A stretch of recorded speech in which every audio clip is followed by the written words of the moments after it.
Texturing. Let's talk about that. Let's learn how to do it. Let's figure it out. Hello, my name is Chuck Ross, and we're playing Minecraft. And in today's video, we're talking about texturing. I've been doing a lot of building, especially of a giant wall in my main world, for around a castle. And that got me thinking about the different kind of texturing that people do. And I kind of want to show you a couple of different ways that you can do it, and hopefully combine all of those techniques into one. This is a learning experience for me too, though, because I am not great at one of the techniques, well, the other technique that I'm going to be showing you, and this is kind of mostly just me trying to get better at it. I also just want to show you the process, so let's get into it. So here we have an example of a very plain castle wall. I've done a little bit of decorating, but other than that, it's all the same color, it's all the same block palette, it's not even the same block palette, it's all the same block. So I have a couple of different cutouts here, and on this one, I'm going to do the texturing that I normally do to show you how I would just texture this wall exactly. So I would come in here. I know I'm going to use the mossy cobblestone. I know I'm going to use the cracked stone. I will also probably use the mossy cobble. And let's throw in the regular stone. But for now, we'll just start with this. So I will typically go, and I tend to do patterns like this would be one pattern. And this would be another example of a pattern that I tend to use. I pretty much use those two, and then I just flip them or reorient them however I need them.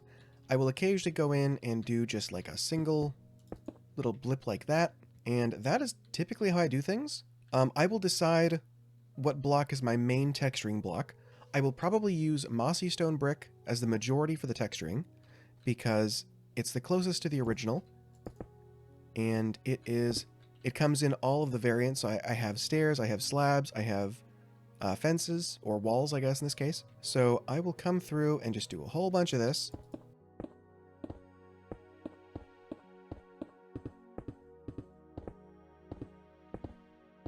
So that is enough of the mossy stone brick. So now I'm just going to move on to the cracked stone, which is also the most similar to the original block. And we'll just do a couple here and there. So because of the size of this wall and the amount of blocks that I'm going to try to fit into this, it's going to be kind of busy, so a lot of them probably won't exactly be able to fill up the entire palette, but it shouldn't be too much of a problem. Honestly, it'll probably look pretty good. It might be a little busy, but it will definitely look good. Because this is the cracked stone brick, they don't have any of the variants, so I can only do this where there are solid blocks. Like here, I can't do the stairs, I can't do the half slab at the top, I can't do the walls. So this is kind of limiting as far as a block to use. Overall, if you're doing, just a large surface like this, it's pretty good. So next, I'm going to go with the mossy cobblestone. So if this is supposed to be not an incredibly decrepit building, I would probably go very light on the cobblestone, because that's going to age it significantly. But occasionally here and there, it's pretty good. Especially if you have a large section that is just going to be like moss or grass or leaves or something, it kind of covers up that it's a cobblestone and looks more like it's more of the green taking over than anything else, which is kind of cool. Now this is a very light texturing, but honestly, I'm pretty good with that. Another thing you could obviously do is if you want to make it look a little bit older, you could come in and you could do kind of like that, make it look like some bricks have fallen out. If you have space behind it, you could make it look like there are sections like that. I've got bricks behind it, so that would be a little more like that. If this is very well put together wall and it's not too old, this is a pretty good option. Now, if we move over here, I'm going to do the shading on this one. I have done shading very rarely in the past, and I've played around with it a little bit in creative worlds occasionally. But the way that I think this is going to work is I'm going to take, especially blocks like right under here, this is going to be a slightly darker block, and I think I might kind of do something similar under the walls here. Other than that, I don't know where else to do that. So let's see. For a stone, I would probably want tough bricks to be the shading. So let's grab some of those. I don't think I'll be doing slabs, so probably just walls, maybe? Okay, so we have regular stone brick. We have mossy. I don't think I could really use that in shading, although I guess we can give it a try. Tough, obviously. I guess deep slate? I guess that's an option. And black stone. So in a different context, I could do something like this. At the very top of the wall, and then down with the deep slate, and then probably tough to mossy. I don't know if the mossy works for that. The tough to stone looks a lot better. The deep slate to tough looks pretty good. I would have to have like a very dark area to use the blackstone pretty much ever, which is definitely not going to be on the outside of a castle. I guess if I'm doing like a giant room and there's spotlighting, I could probably do that on around the ceiling and then slowly come down to the normal brick. So let's just try coming around wherever there is a block directly above it, and in front of it in this case is going to get the deep slate. Not the deep slate, the tough. You know what? That's a very minimal touch, but that looks pretty good. If I just did it around there, would that look better or worse? That doesn't look bad. I feel like that's too soft. Yeah, I think I'd have to go a little bit harder at that, but not too much. So if I went like, if I tried to do like a drastic shadow, okay, that's kind of weird. So right now, that's telling my brain that there's actually a space that you could walk on between these two walls. Wow, okay. That's kind of crazy that just doing it like that makes me think that there's like a layer, that this is the first wall, and that there's like an area in this section that I could walk on. I mean, you kind of lose the trick when you're this close to it, but that's really interesting. For like a normal wall, I don't think I would do this. Obviously, for the wall in my single player world, I actually already made the decision to make this base wall all of the tough, and then the second layer, all of it is stone. So how drastic could I make the shadow here? So if I come in and do deep slate, I bring the tough up a little bit because that much made it look kind of weird to me. And if I go there, right now my thought process is the deep slate should never touch the regular stone because that would be like a hard shadow right next to very bright. So I'm thinking the tough always has to be between them. Kind of like that. And since I have the two windows here, let's try bringing that down a little bit more. Okay, that is pretty good. I like that a lot. Wow, and that does the job better than just the tough, because it kind of gives you like a gradient there that makes you think that that's actually a shadow and not just like an extra layer of the castle itself. So next I want to try, let's say on this wall, let's take the deep slate and we'll just butt that right against the regular stone. It definitely looks like shadow, but the first one here looks a lot better. So I think doing the gradient is definitely the better option than going like hard to soft. I guess if you're doing some sort of dramatic lighting, you might be able to get away with it. But for a castle wall, I really don't see that being an option. Just for the fun of it, let's try the black stone. That's not bad. What if I brought the tough down a little bit farther, extended the deep slate down a little bit more, and then also brought the black stone down just a little bit. So the black stone to me looks almost purple, or maybe there's like a very blue tint that's coming out to me that probably doesn't belong in this sort of color gradient. I think this is a whole lot of guesswork to me, so I'm kind of wondering if I could even work that onto the second layer. So let's say I come down with this a little bit. I have no idea what this is going to do. I mean, it definitely blends it back, but that's because it's using the same block as what takes up the majority there. I think that really should be the regular stone. So I will go back to that. I will say the tough stairs, just those, that doesn't look too bad. Okay. I feel like I'm missing something. Maybe the deep shadows should stay as close to the top as possible. Okay, that's not bad. And that feels super even. Oh, man. This is hard. Tell you what, let's just go back to what I feel like obviously worked, which is the front layer is going to be all stone brick, especially because this is outside and there isn't like a whole lot above this wall, or parapet, I guess. It wouldn't make a whole lot of sense to have really dark shadows right there. So I think I'm going to pull the shadows all the way back until it's just the tough and maybe a little bit of the deep slate. I think deep slate was a nice touch, especially just like around, like at that level here, and then right up here where the deep, or the black stone is. That goes back to being regular stone. So that'll be tough, tough, tough. All right, that feels manageable. That feels pretty good. I'm trying to figure out if there's like a rule that I can stick to where if, as an example, like the deep slate, I have found that it's pretty safe to say it's never going to, on a long, what's the word? Turns out the word is diagonal, and this one is orthogonal. Hold on. So the way I think this works is, let's start from the darkest section. So you'd have the black stone can be orthogonally adjacent to deep slate. However, black stone can never be directly orthogonally next to tough if it's all on the same surface. So then if I have tough, I think that can be diagonally next to deep slate. Well, deep slate's fine. The black stone, I feel like that's kind of weird. Well, you know what? Actually, now that I look at it like that, it's not too bad. And then we'd go like this. But the best way to get this effect, I think, would be to have that on different layers. Where this moss is, I would put tough, and then below that I would put deep slate, and then at the very bottom I would put blackstone. So that definitely gives the appearance that it's deeper than it is. But that's on literally different levels. That's not all on the same surface, which is the issue that I'm having with that. That looks pretty good. Now that I look at it again, that's pretty good.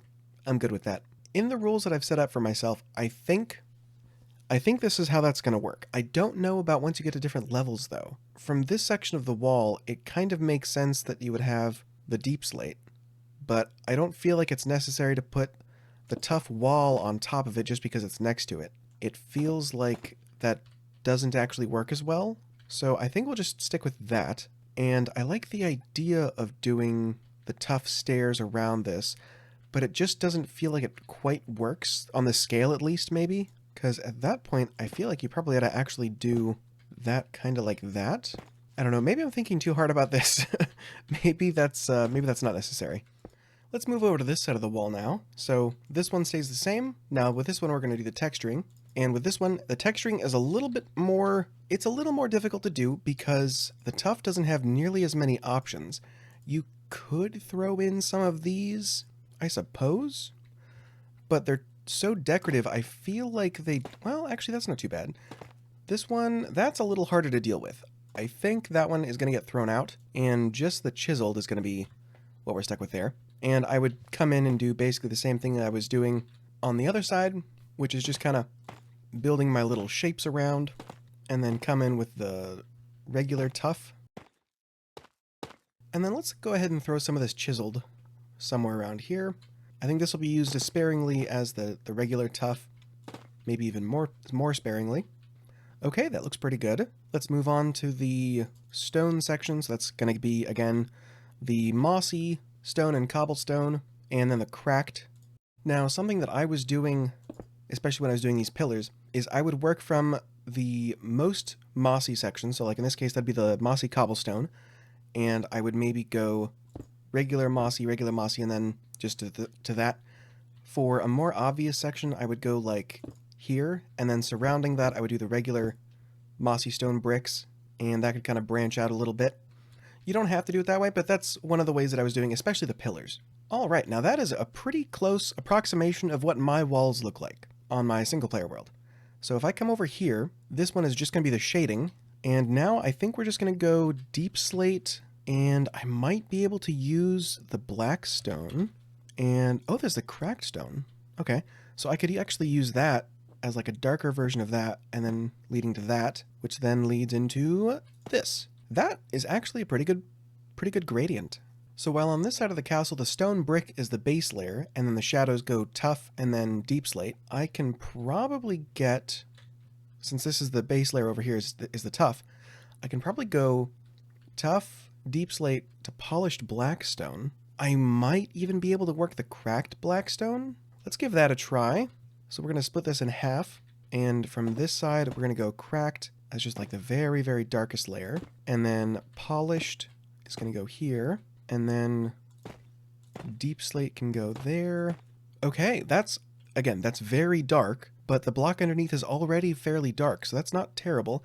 I think with this one I'm going to go a little bit lighter, so for this one I will go just the regular polished deep slate, And I think I might skip this block entirely for the polished deep slate and just go across like that to there. And then that will get, I guess that's blackstone. And then the deep slate goes on top of that.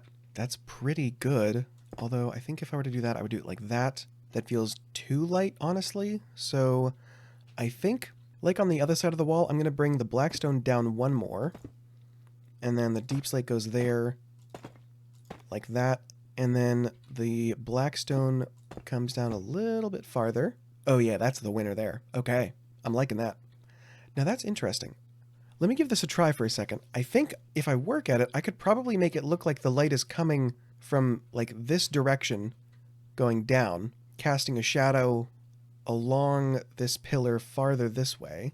And I think the way you do that is you would take that like that, maybe even come down there. That would go away. Let's try to mimic that all the way across. Yeah, you know what? That does kind of do what I'm looking for. Okay, that's kind of cool. But I think for what I'm doing, it's something a little closer to this. For like a wall, I think that's what I'm looking for.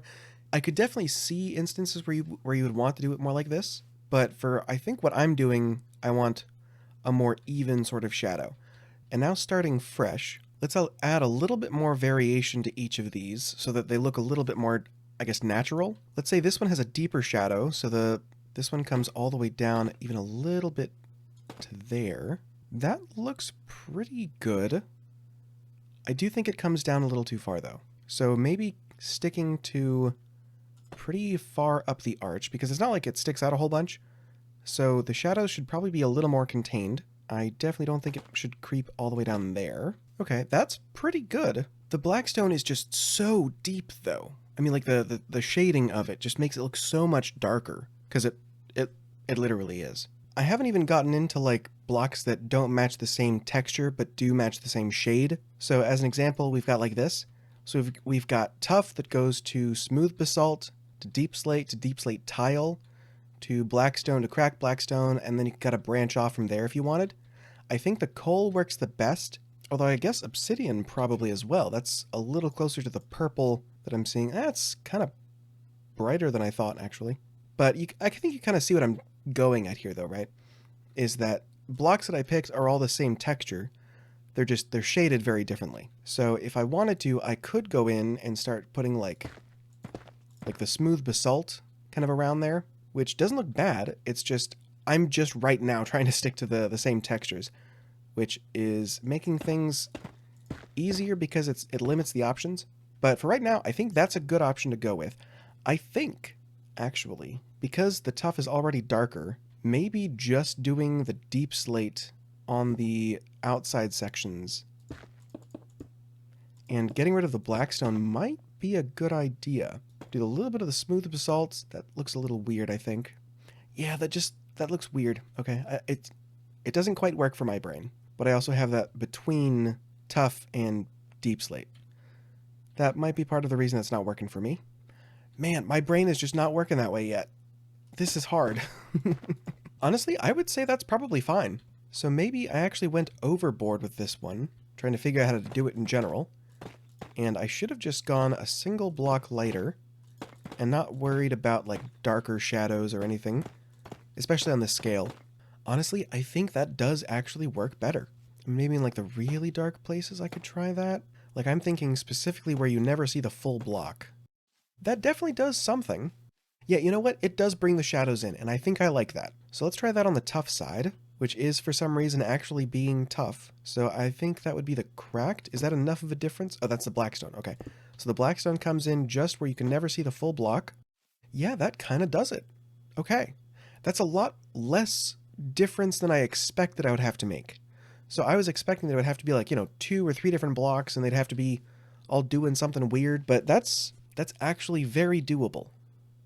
Okay, so now that I've figured out how to do a little bit of the shading, I'm going to come in and I'm going to do one side the way that my castle is already designed, and one side over here with both the shading and the texturing.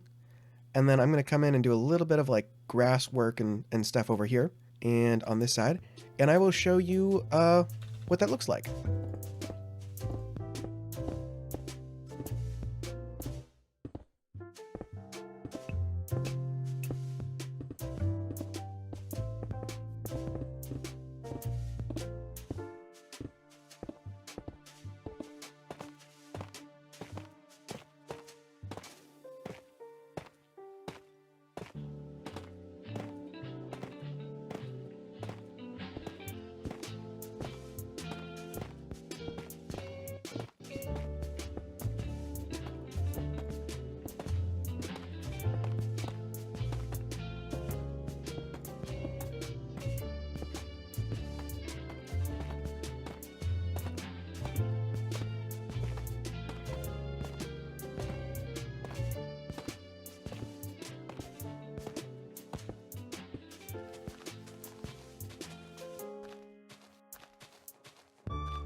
And just like that, we're done. So I decided to go ahead and do the foliage around it to show that, honestly, any level that you want to do is perfectly fine. You know, there's no wrong answer. This is Minecraft. That's how that works. But I wanted to show that there's different levels to it that you can kind of do, and I'm curious which one you like the most. So this is the plain wall, obviously the foliage. That's going to be the same for all of them. And then we have the wall with texturing across it, and then we have the wall with just the shading, and then we have the wall with both. Now, I decided to try something with the shading. You'll have to let me know what you think about it. But I decided to go in, and wherever I had a block of the type on the regular texturing, I went ahead and tried to match that to the block that I was using in the shadows. I'm not entirely sure how that works. I think it looks pretty good. I think it kind of gets the point across, and it kind of follows the texturing up the wall, so I kind of like it. But again, let me know what you guys think. I think that if I were doing a plain wall without any of the shading or the texturing or anything like that, I would go with the tuff as the main section of the wall, and then the stone brick as the sort of accent on the outside. I think that's a good medium if you're not going to do any of the extra steps. So that's that one. We then have the one with just the texturing, which is also very good. I like that a lot. Then we have the one with the shading, very nice. And then we have the one with both. And I think, man, I'm not sure if I'm a huge fan of that one. I'm going to be honest. I think it's just too much. I think that's what it is. I think if I actually took the shadows and had them farther up the wall, it wouldn't be as weird. But I do like it for sure. Cal, what are you doing? You're in my way. Now, of course, the real secret to make any build look absolutely as top-notch as it possibly can is shaders. Oh yeah, look at that. It is beautiful. Anyway, I hope you guys enjoyed this, kind of me playing around with this whole texturing, shading business. I still have a lot to learn, but I hope you guys are along for the ride. So, in the meantime, let me know which one you guys like the most. And as always, I've been Chuck Ross. I'll see you guys next time. Bye-bye.